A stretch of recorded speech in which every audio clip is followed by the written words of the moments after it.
citizens can't just have blind trust. Yeah. They cannot have trust in their governments like that. You have to hold governments to account. That's the whole purpose of us. Remember, we're the government.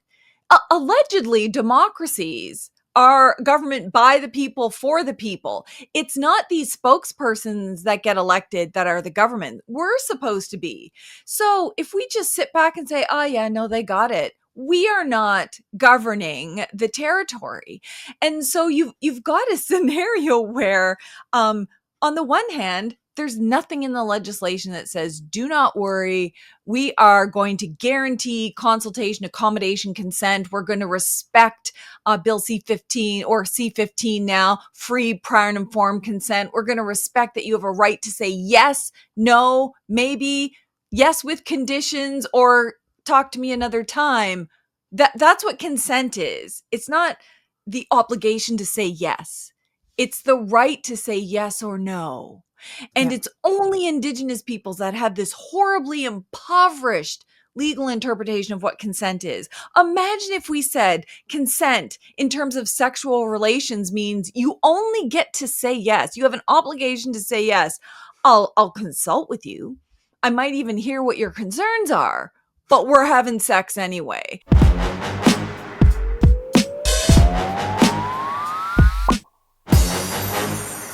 Hello, I'm Rachel Gilmore, your least favorite person's least favorite journalist. Welcome to Bubble Pop, the show where we talk about some of the biggest headlines and juiciest news tidbits so you don't have to doom scroll. Canada Day just happened, and people are feeling a renewed sense of national pride these days, but that's not true for everyone. For some, Canada Day is not so much a day of celebration as it is a painful reminder of a cultural genocide, one that continues to take its toll on communities and people to this day. Meanwhile, as folks celebrate outside of Parliament Hill, a man was just elected to the House of Commons who trivialized both residential schools and genocide. Meanwhile, the government also pushed ahead with its Bill C-5, a piece of legislation that Indigenous leaders were vehemently opposed to in its current form.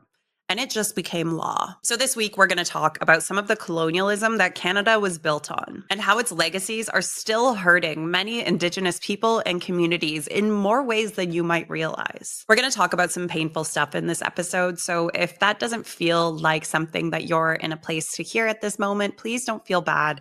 You can totally skip this episode and I'll see you next time. It's really important to take care of yourself. But for those of you who are sticking around, I've got a phenomenal guest on the show today. Pam Palmater is a Mi'kmaq lawyer, professor, author, speaker, and podcaster from Eel River Bar First Nation. Her voice is incisive, her mind is whip smart, and she doesn't suffer any bullshit. And those are just some of the reasons I am so excited to welcome Pam Palmater on the show today. Pam, welcome to Bubble Pop. Oh my gosh, I wore pink. Just in honor of Bubble Pop.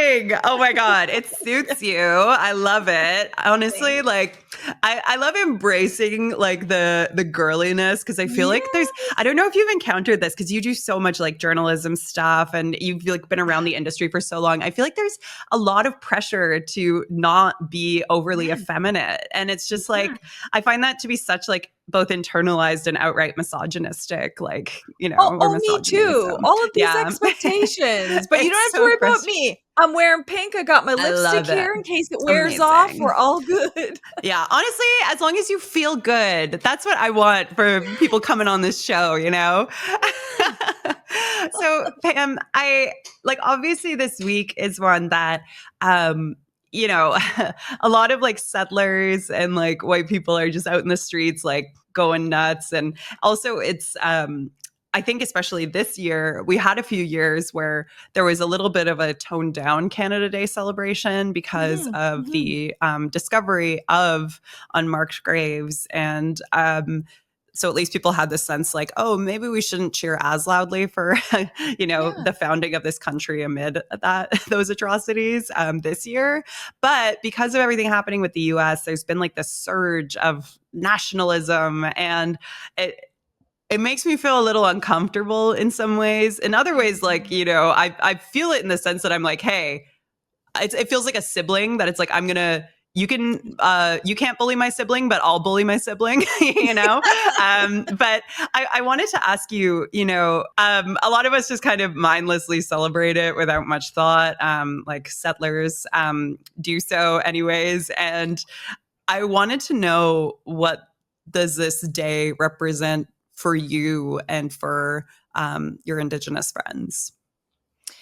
Yeah, so obviously there are so many different opinions about what to do about all these things, whether it's holidays, Canada Day, statues, museums, names of schools, and all of that.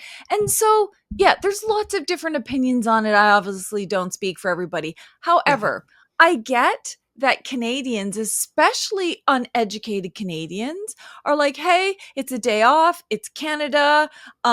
Screw Trump. And so let's celebrate like I get that. Half of my neighbors have no idea what it symbolizes. And there's still a lot of Canadians who are like, you know what? Today we're going to spend and think about, okay, what can we do to support Native people? Are there any like powwows, local powwows, cultural fairs? How can we support artists? And so there's a mix of what's going on. And I differentiate all of that. All of that. Like even just people celebrating, oh, I got a day off because I work 9 to 5 at Tim Hortons and I am being Yeah. screwed over, versus the people who are weaponizing Canada Day, all the haters and the trolls and the Yeah. racists and those people who are triggering the algorithm to make money, who are like, yeah, let's make Canada Day about making Canada great again. And, kind of that maggot kind of ideology. Yeah. And so that's what I have a problem with, that they use Canada Day to actually push back against Indigenous people, to say, oh, no one's going to stop my joy of Canada and Sir John A. Macdonald and things like that. That's where I think Canada Day has a problem. I think that represents a small number of Canadians. I think the other amount of Canadians who, so many joined in when we were saying, hey, let's not celebrate Canada Day this year. I never expected that to last every year, but Yeah. I think that small number who are just absolutely hatred, like let's bring Canada Day and Canada back again and celebrate our history, in complete ignorance of the historic and ongoing genocide, of the ways in which we have just been demolished in terms of, killing people, starving people, sterilizing people, running roughshod over our rights, stealing our lands and resources, and contaminating everything as they go. Yeah, for a lot of us, that's not really a lot to celebrate. Yeah. Yeah. I did see a lot of people, like just the worst people. I'm sure you could think of them, like people who mistake dog shampoo for human shampoo and the likes. Just, doing like tweets and stuff, just like taking the day as an opportunity to do residential school denial and things Yes. like that. And it's just Yes. like, it's so foul. And I think it makes it that it's just like taking something that can be a painful day and ensuring that it is. Yes. It's just like a Yes. level of cruelty. Yeah. Yeah. uh, do you think that there is, like, do you have any, and I'm probably going to ask you a little more about this later in the show, but Mhm. like what do you think is a way that, like, do you have any advice for settlers who do want to kind of celebrate Canada Day but don't want to hurt their Indigenous neighbors or send the wrong Yeah. signals? Yeah, so like I was saying, I get that people sometimes just want to celebrate the day off. Like I've seen Yeah. Native people celebrating Canada Day just because, hey, we all have a day off. We all get to hang out with our family or community, have a big barbecue or whatever and hang out and chill. So I get that concept and that's okay. Like uh, I'm personally, I'm not against that. And similarly, um celebrating the fact that you live in Indigenous territory and there is no better place on the planet than all of our different territories, whether it's, Gayankahaga territory, Wet'suwet'en territory, Mi'kmaq territory. Like we love and honor our lands. Like think every day should be celebrating our territories and the fact that we live here and we're always going to live here and want to live here. The fact that Canadians want to too, which is part of that treaty relationship. Like, let's live here together in peace and harmony and protect the planet. So there's certain things to celebrate about it. And the fact that no, Trump, you're not going to invade Canada or annex what's now known as Canada, because you're effectively annexing our territory.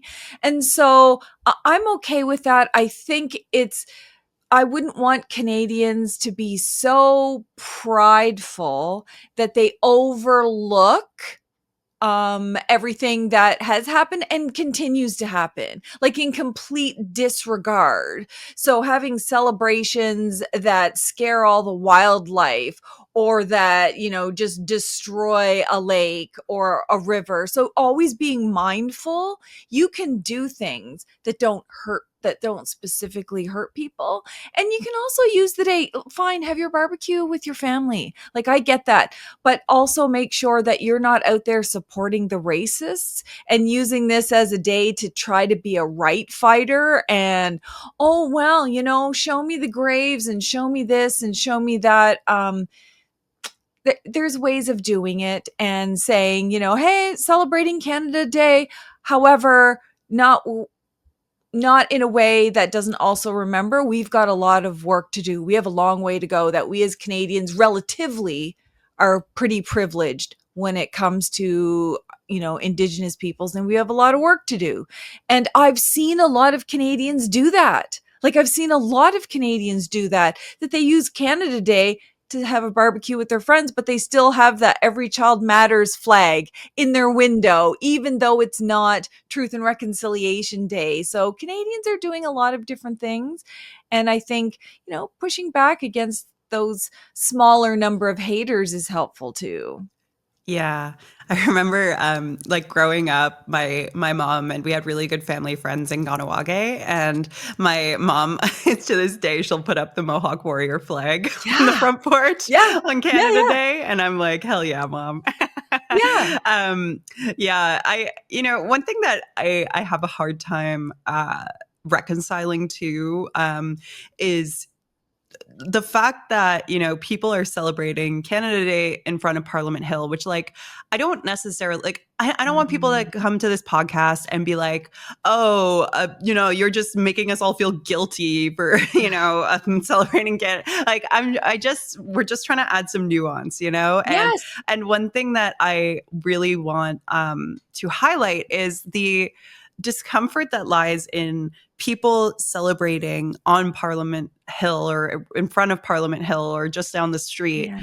when someone like Aaron Gunn was just elected to serve in that building. And for those of you who don't know, this is a conservative MP who, during the election, we learned had tweeted stuff, including that residential schools were, quote, asked for by Indigenous bands, and, quote, there was no genocide. Stop lying to people and read a book. The Holocaust was a genocide. Get off Twitter and learn more about the world. And that was in reference to the cultural genocide, the genocide of Indigenous people within Canada.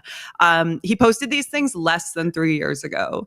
Pam, what does the fact that this man can not only be allowed to continue running by his party after these tweets were uncovered, but that he can actually be elected tell you about our Yes. country?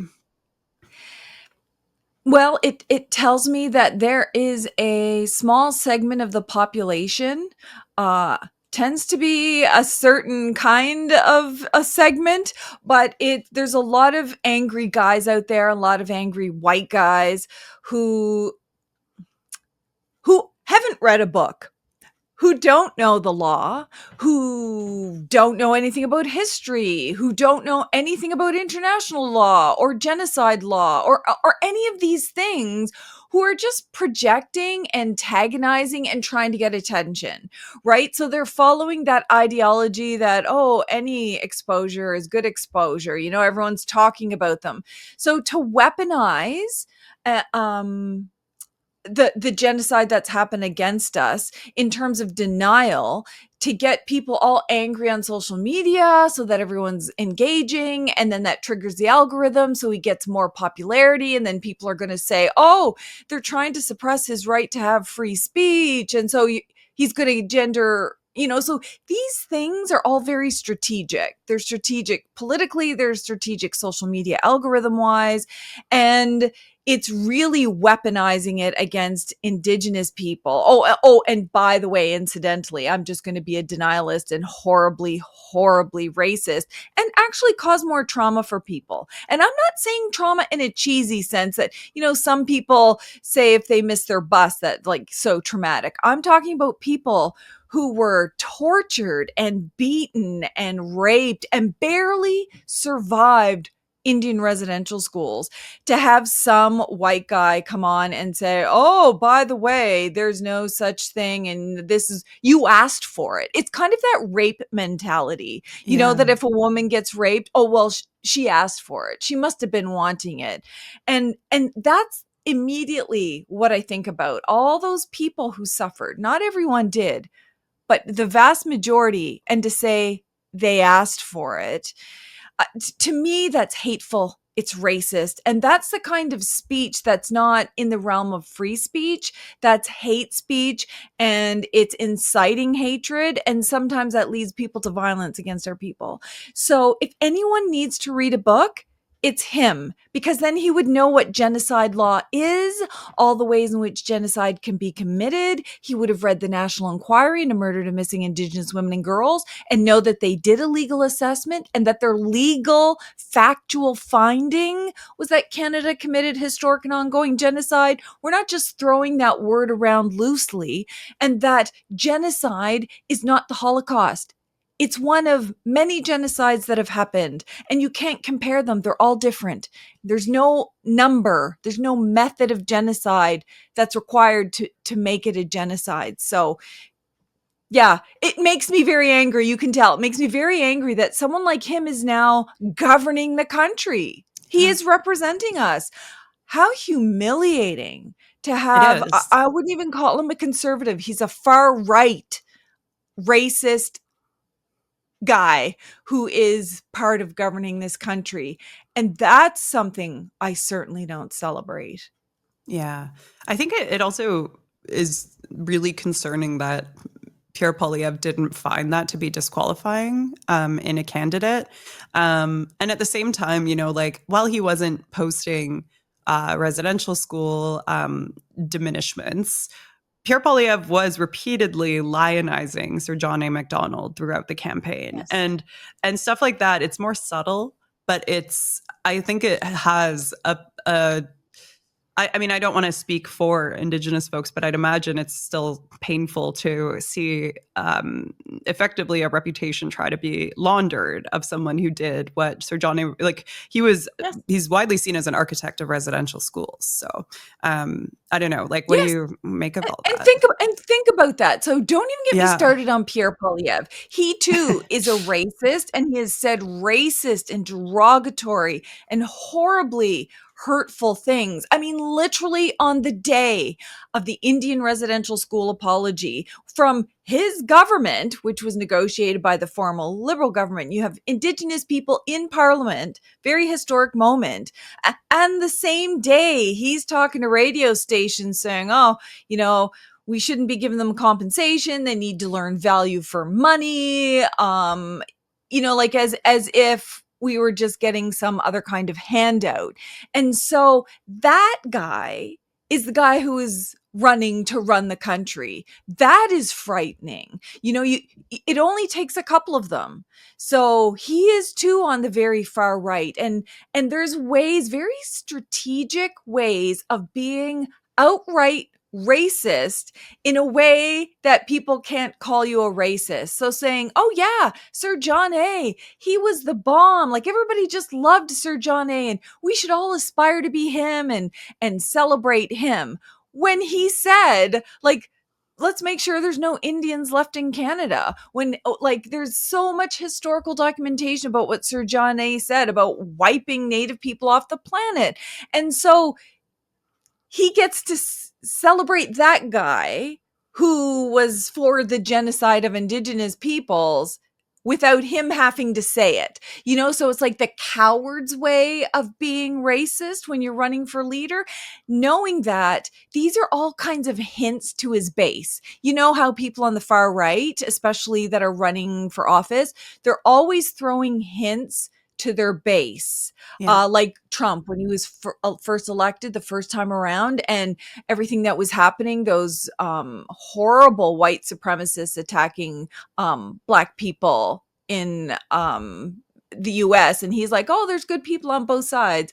So he's doing that same thing. He's sending messages to his base that, oh, we don't want to wipe out history because it's going to get them all up in arms, and be able to like nudge Indigenous people at the same time, always throwing, jabs and barbs at Indigenous people in a cowardly way, like come up and say what you think.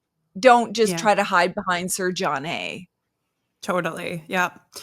Um, I can imagine it must be frustrating in terms of like having faith in our politics to see that from the conservatives. And then, more recently, see something like Bill C5 from the liberals. Lots of Indigenous leaders have been horrified at the way that was pushed through. It is now law. Yeah. Yeah. And Indigenous leaders were warning that this will lead to Idle No More 2.0. They said that this, Trudeau, they said, had been at least trying to repair. At least Mhm. this was what some Mhm. Indigenous leaders said on Parliament Mhm. Hill, that he had been doing some work to try to repair the relationship between the government and Yeah. Indigenous peoples. But they're like, Mark Carney, what you just did just set us back. I just want to start off by saying that how profoundly disappointed we are in this new Prime Minister, Mark Carney, and his government. That after so many years of his predecessor's effort to try to make that relationship work between his government and First Nations, that it's gone so many steps backwards, and that trust and that respect that we had worked so hard to build is pretty much gone. Like, how much damage did Mark Carney do to reconciliation when he went ahead and made this bill law despite the protestations of so many Indigenous leaders? Well, so you couldn't have done anything worse.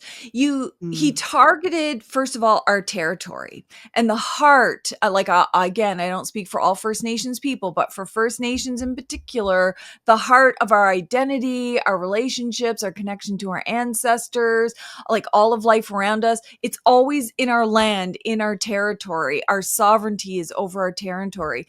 So by passing legislation like that Justice Canada must know is unconstitutional,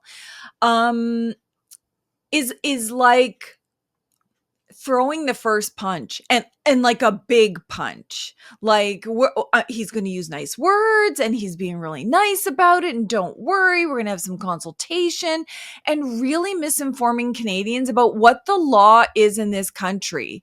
So he's basically said, who cares about the rule of law? Because here's what happens. Section 35 protects Aboriginal treaty and land rights. And it protects like a multitude of rights that are connected. All of those things are connected to our lands.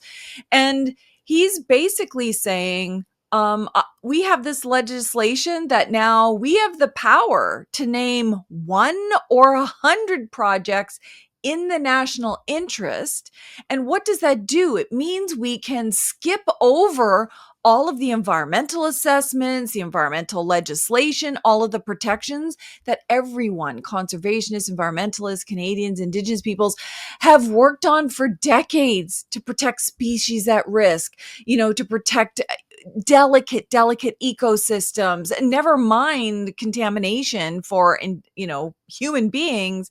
And to say we can skip over all of that in the interests of handing out quick permits. Oh, and by the way, we get to skip over this constitutional part, which is the duty to consult, accommodate, and get consent in many cases. You don't hear them talking about accommodation and consent. All you hear is consultation. But the Supreme Court of Canada has set up this standard that says not only do you have to be engaged in good faith negotiations, which means there's an opportunity for give and take, not just we're going to do this no matter what, but you have a duty to consult.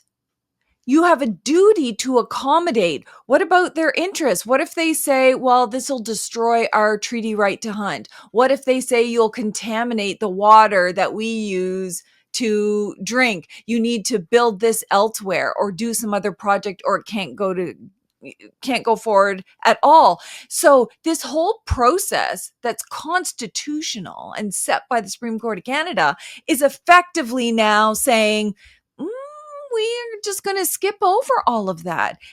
And by skipping over the environmental assessments, so this is key, skipping over the environmental assessments also impacts Indigenous peoples in a different way, because many times you hear Canada say, well, don't worry if there's not fulsome consultations on the Indigenous side, it'll be captured in the environmental assessments. Things like gender-based assessments. So things like, what is this going to mean for a man camp of 5,000 men that's going to be set right beside an Indigenous community? What is going to be the impact on Indigenous women and girls in terms of risks of violence, risks of human trafficking, disappearances, murders, and all of that? The National Inquiry already spoke to that and said, you must guarantee that Indigenous women are included in these assessments about those kinds of dangers which have long been ignored. So you get to skip over Section 35. You get to skip over these environmental assessments. You're basically just telling transnational corporations who ship all of their money and interest out of Canada, you're guaranteed a permit. You're guaranteed to go ahead. And what? We're just going to tell First Nations about it. It's unconstitutional. It's unlawful. It circumvents the rule of law. And unless we're going to go down the road of Donald Trump, who is doing the same thing, he's outside of his own rule of law, constitution. He's ignoring the cases of judges.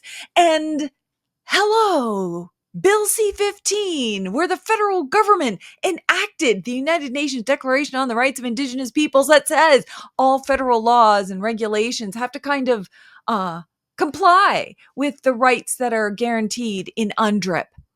What happens to that? And so we have a choice. We're going to allow this government to be lawless and act outside of the Constitution and outside of Supreme Court of Canada cases, or we're going to say, no, you need to go back to the drawing board and have a conversation about this. You don't get to just have a list and say, yeah, these are all in the national interest. I guarantee you this will trigger lawsuits, because you cannot just so blatantly violate the Constitution like that for any constitutional right, including those of Canadians. Absolutely. And I think, one thing I've been thinking about a lot, I'm actually reading The Shock Doctrine by Naomi Klein right now. And it's such a great book. Everyone should read it. But one thing that she lays out, the overall thesis in this is just that there's a tendency from like extremely capitalist, laissez-faire, Friedmanite economists. Basically, it's the policies that make rich people super rich at the expense of average people who lose protections for like minimum wage and labor rights and things like that.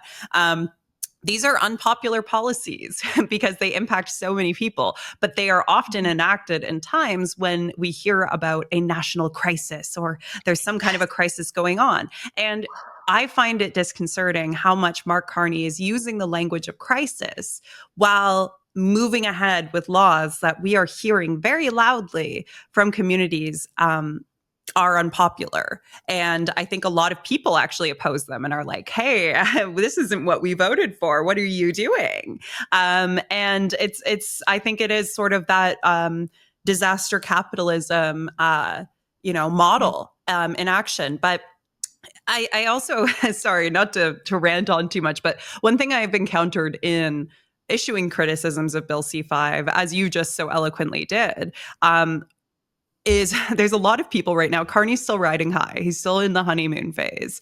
And a lot of people, when you say these things, are like, but I trust him. He says he's going to put Indigenous folks at the forefront. He says this to like, I mean, you know what? I'm just going to let you dive in. What is your response to that? WTF is my Yeah. response to that. This is not about trust. Anyone who would try to convince any citizen of any country around the world, just trust your government, trust your politicians, is not being a critical, analytical, thoughtful citizen, because citizens can't just have blind trust. They Yeah. cannot have trust in their governments like that. You have to hold governments to account. That's the whole purpose of us. Remember, we're the government. Allegedly, democracies are government by the people for the people. It's not these spokespersons that get elected that are the government. We're supposed to be. So if we just sit back and say, oh, yeah, no, they got it. We are not governing the territory. And so you've got a scenario where on the one hand, there's nothing in the legislation that says, do not worry, we are going to guarantee consultation, accommodation, consent. We're going to respect Bill C-15 or C-15 now, free, prior, and informed consent. We're going to respect that you have a right to say yes, no, maybe, yes with conditions, or talk to me another time. That's what consent is. It's not the obligation to say yes. It's the right to say yes or no. And Yeah. it's only Indigenous peoples that have this horribly impoverished legal interpretation of what consent is. Imagine if we said consent in terms of sexual relations means you only get to say yes. You have an obligation to say yes. I'll consult with you. I might even hear what your concerns are, but we're having sex anyway. That's called rape in the law. And it applies to medical consent, consent for parents to have kids go on field trips. Only Indigenous peoples have this horribly impoverished version. And so when they say trust the government, no. Well, when has the government ever been trustable? Because even under Justin Trudeau, who, like, he deserves credit for being leading the most progressive government that we've ever had in our history in terms of Indigenous relations, in terms of Indigenous rights, funding for social programs and services. Like, he deserves a lot. The National Inquiry into Murdered and Missing, the fact that we have UNDRIP that's been legislated. However, when it comes to the underlying issue of land and our right to say no, he was no different than any other government. He bought Trans Mountain Pipeline thinking he could make it in the national interest and trump our constitutional rights. So Mark Carney's doing this like on steroids. This is literally, oh, guess what? We get to list a whole bunch of projects and just deem them in the national interest. So no, of course we can't have trust. You can't have a politician say, hey, there's no protections in this legislation. It's unconstitutional, but don't worry, we have every intention of consulting, but never saying accommodation and consent. Consulting means we'll talk. That's not the same thing. That's not the law in this country. And talk about the crisis issue. He has literally used this crisis of bad relations with the US, Donald Trump tweeting something different every day. Oh, tariffs are 50% now. Oh, they're 200%. Okay, they're only 10%. Okay, we'll negotiate. We won't negotiate. He's using that to justify circumventing environmental laws, Indigenous laws, the rights of Canadians, basic democratic principles, and just making national interest really mean nothing, cover whatever works for transnational corporations and governments who have been chomping at the bit to like, how do we circumvent Indigenous rights? They're well ingrained in the Constitution now. Let's declare a crisis. Well, short of World War III, where you have to implement war measures, we are not there. And we cannot govern our country based on Trump's latest tweet.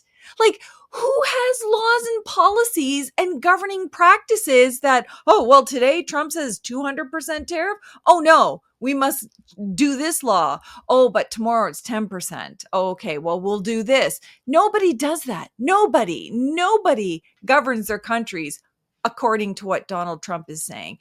It was never about that, because I challenge any one of them to produce an economic analysis that ties the denial of constitutional rights to Indigenous peoples and environmental laws to how that's going to specifically offset Donald Trump's tariffs. Like, they haven't presented that economic analysis, yet they're pairing those two things together. If we do this, if we just forego all of that, Aboriginal rights and environmental protections, that's going to relieve all Canadians of tariffs. And it's like, that's what you're selling. But that's not actually what's going to happen, because let's say you have a new pipeline and you can pipe oil and gas outside of the country. You're still having to pay the tariffs if you produce it to the US. If you're exporting it to other countries, we're not having domestic independence. So none of the things that you have said, policy-wise, economically, socially, legally, are connected, but they've very cleverly put those two things together to try to circumvent the Constitution. I don't think they're going to be successful, but I think Canadians really need to stand up, because if they can do that to environmental rights and Aboriginal rights, what are they going to do about your right to health care, your right to education, your right to all of these? What crisis created by another country is going to allow them to say, okay, well, we can't pay for health care anymore? Yeah. And I also think the other thing that I always remind people of, if they engage in this sort of magical thinking that somehow the guy who implemented a law that allows him to do all these things won't do all these things, is he's not going to be in government forever. Someday the Conservatives will probably form government again. And if this law is still in place, what does that mean? Do you trust Pierre Poilievre with this power? Do you trust whoever Pierre Poilievre's successor could be? What, do you think that spoken promises and press conferences mean anything when it's a law that's going to be in place, until it's repealed? So we I don't already know. know they don't mean anything. But that's the Exactly. thing. Like, what politicians say carries no weight in court. Like, Exactly. oh, well, we said we weren't going to do it, but we did. We made a different decision. And like, your point is it's like so literally on point, because of course you can't even use that as evidence, because that's just things politicians say, and it never results in anything good. And I do a lot of work with First Nations and Indigenous organizations, and sometimes I'm advising or helping draft bylaws under the Indian Act, or membership codes, election codes, and things like that. And my number one piece of advice when we're sitting down at the table and hashing out what should be a rule, what shouldn't be a rule, is do not create your laws based around who is chief and council right now, or that neighbor that you don't like, because ultimately all of those things are going to change. And do you want to have created a law that will empower a horrible person like Pierre Poilievre, or someone even worse, to weaponize that and go even further than the government that you're hoping and trusting won't do that, but somehow they enacted a law to allow them to do that? Never, never, never, never, ever, ever create laws based on who's in power right now. Yeah, exactly. I wanted to pivot a little bit, because we've been talking a lot about present day racism and present day, just disrespect for Indigenous rights. But one thing that I think is something, especially settlers miss a lot, um, is the ways in which things that happened in the past or in the not so distant past continue to have very serious and ongoing ramifications today. And I think that when we're talking about stuff like our national identity, it's really important to have that understanding. And, you know, I remember I interviewed you years ago for a piece I wrote for Global News that I actually went back and looked at again yesterday when I was preparing for this interview. And we were talking about residential schools and the discovery of the unmarked graves. And you told me about how effectively that system of removing kids and enacting, stripping them of their culture, um, is present in the modern day foster care system, where Indigenous kids are really overrepresented. And I guess I just wanted to give you the opportunity to tell the listeners a little bit about how these things that we think are from the past, even though the last residential school closed in what, like 1996, was it? It Yep. was around then. Yeah. You know, so not that distant past, but the way that they still impact communities and people, and we're still engaging in these racist practices today. Could you tell us a bit about that? It's a big question, I know. Yeah, well, it is, but it's an important one because there's a sentiment again in a small number of Yeah. Canadians, but sometimes, Canadians who aren't necessarily familiar with all of the history or even what's happening right now, it's this kind of inclination to say, okay, that happened in the past and we're really sorry. And we're so glad the government has taken action, made an official apology, and has offered compensation. So let's move forward. It's always is let's move forward, let's get over it. And try to work on something else. And they forget that it's not just that there's intergenerational trauma and harms and physical, mental, emotional damage that's been done and passed on, but it's that the vast majority of all of those policies from the past are still in place today. They're just called something different.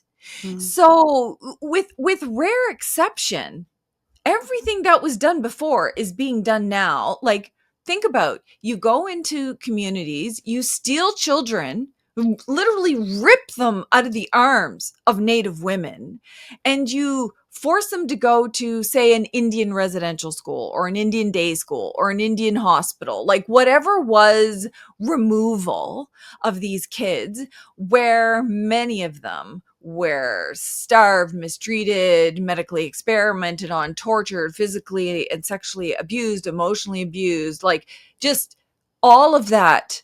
Like, imagine all of that happening. And then to say, oh, that's in the past. Okay, wait a second. Because when Indian residential schools were starting now to like close down and taper off, all of a sudden now you have provinces who have been empowered through social workers and other, provincial ministries and institutions to go into reserves, steal children, rip them right out of the arms of Native women, usually with a cop there to support them.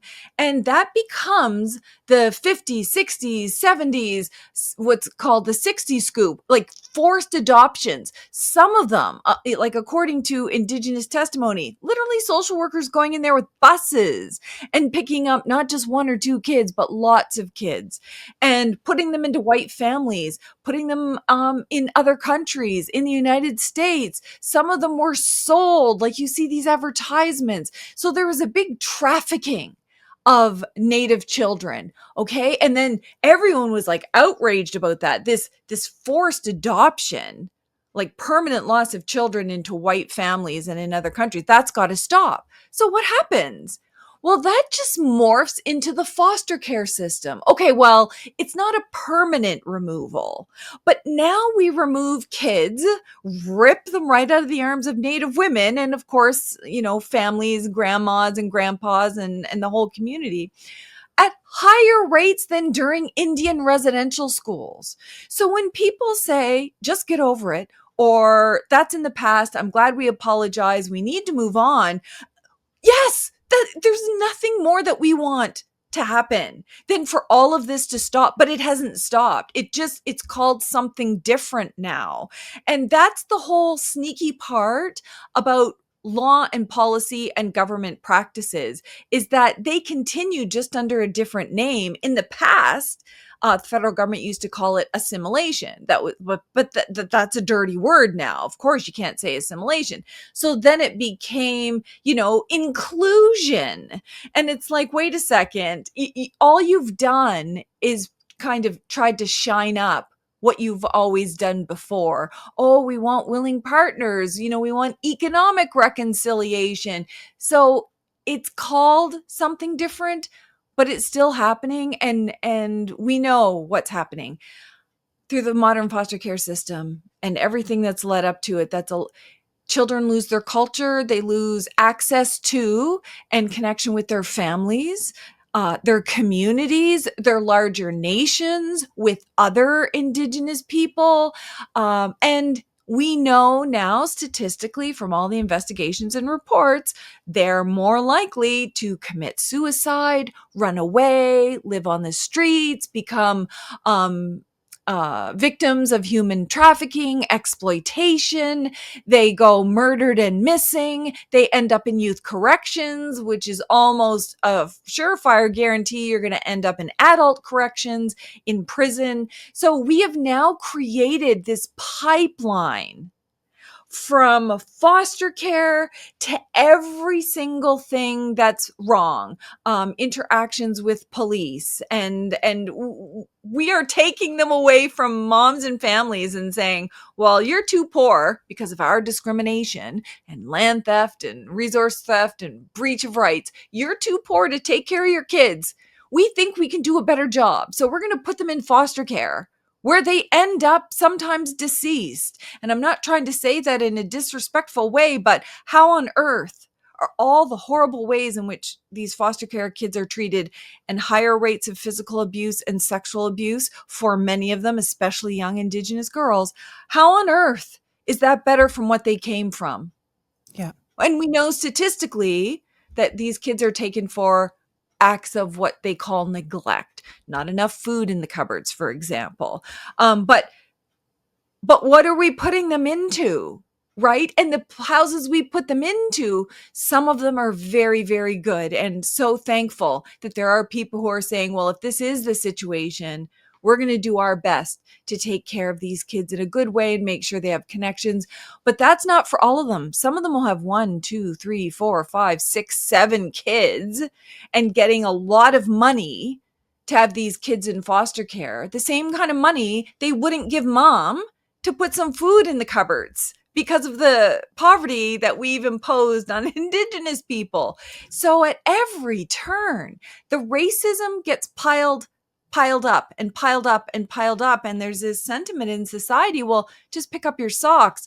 My God, you go through that meat grinder and have someone turn around and tell them, pull up your socks. Well, you stole our socks a long time ago. And in fact, all of our clothing. And now you expect us to say there's no racism in society. Get over what happened in Indian residential schools. Please stop what you're doing now, which is just residential schools in a totally different form, like name, but still happening even worse. Like, very frustrating to hear that over and over and over again. Yeah.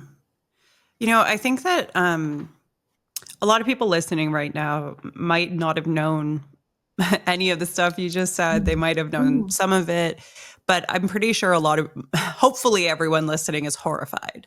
And I think a lot of folks want to know what they can do, or even just how to be a good ally in all of this.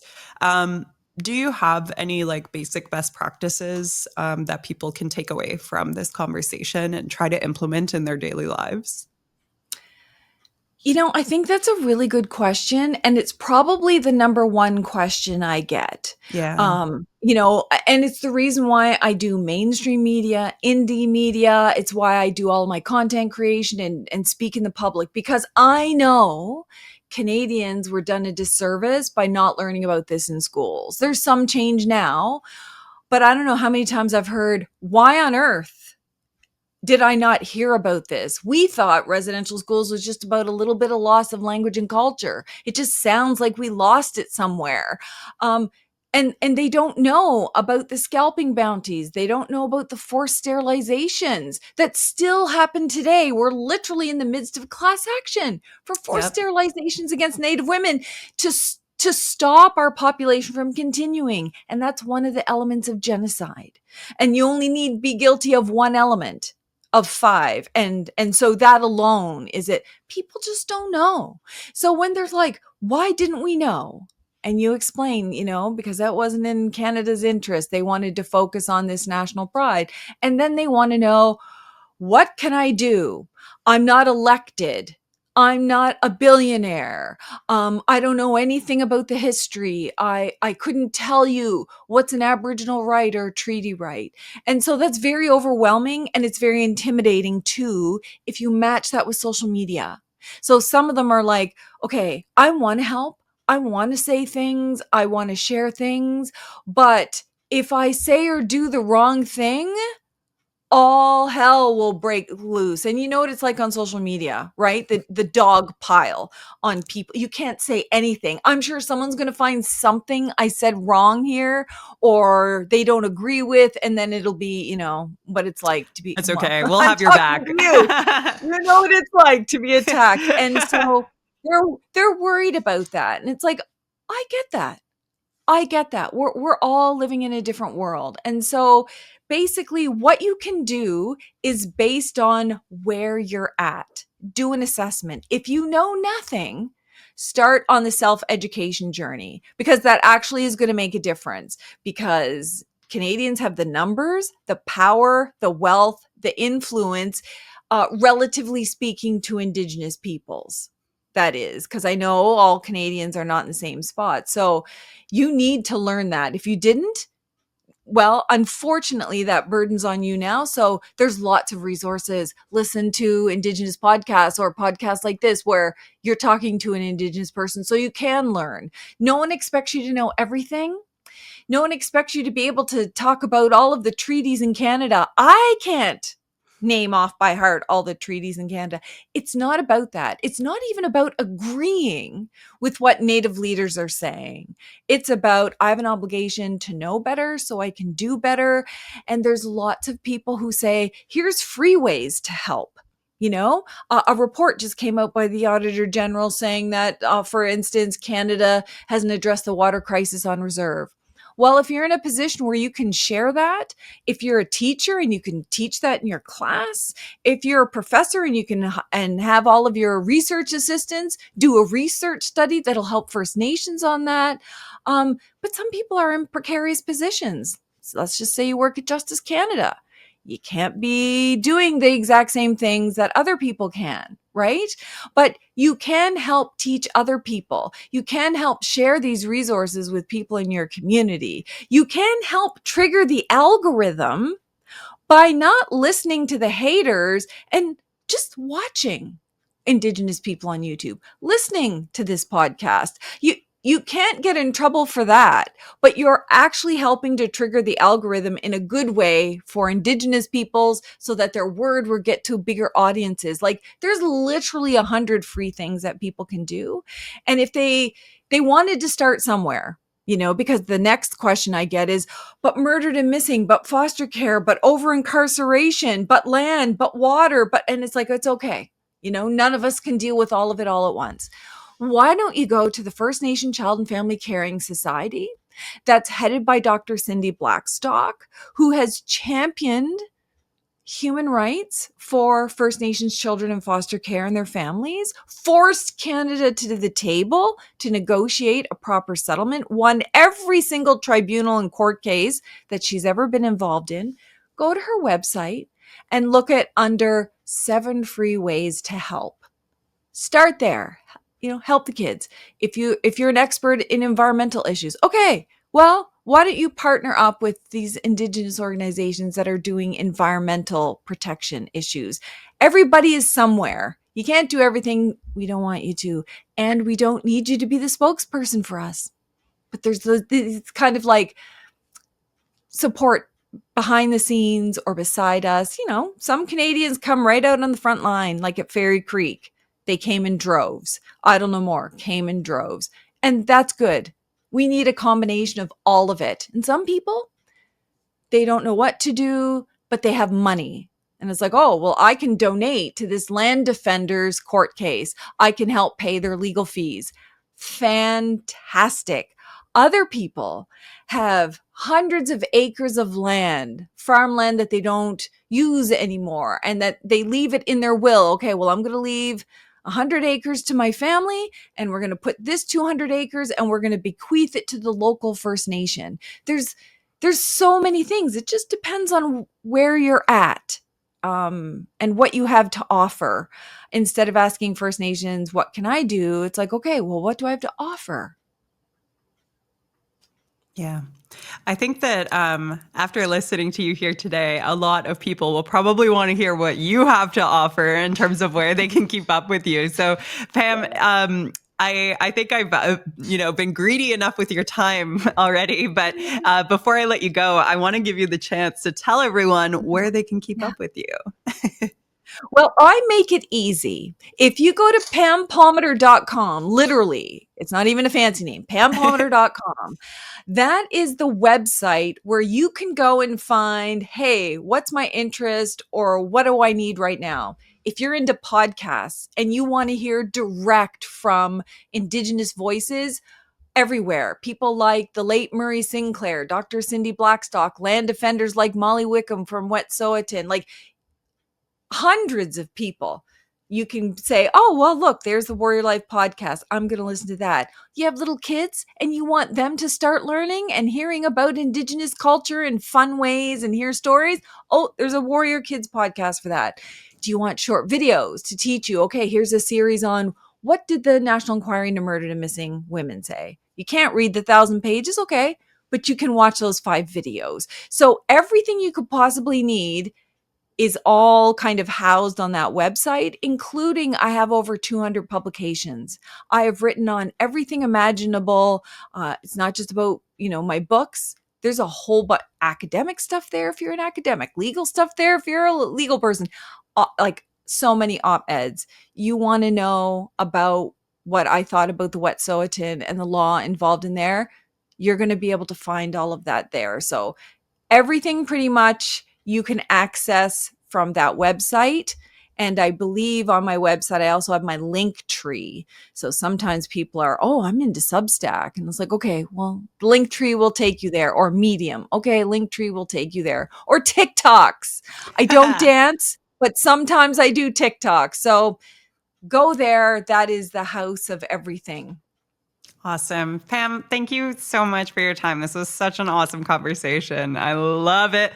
I love hanging out with you, honestly. Like, come back anytime. Okay, well, I'm going to hold you to that. I'm one of those people that are like, oh, I can come back and talk about these issues. Great. Yeah. I'm going to be texting you and saying, Rachel, please do. Person said, yeah. But yeah, thank you. Absolutely. And for sharing my voice too, because sometimes people like to talk about these issues and not actually get Indigenous perspectives. So I respect you a great deal, especially given the crap you have to take for calling out racism and hatred. The feeling is 100% mutual. So, all right, Pam, I'll talk to you soon.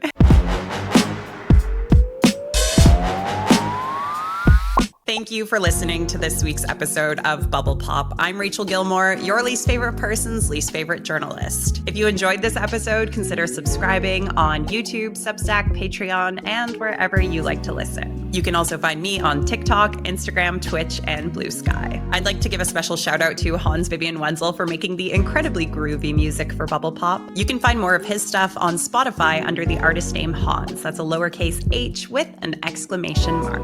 As always, thank you so much for spending this time with me. The only reason I can do this work is because of your support, and I am so eternally grateful for it. I know that's so corny, but I really mean it. Like, you guys are the best. So thank you, and I'll see you next time.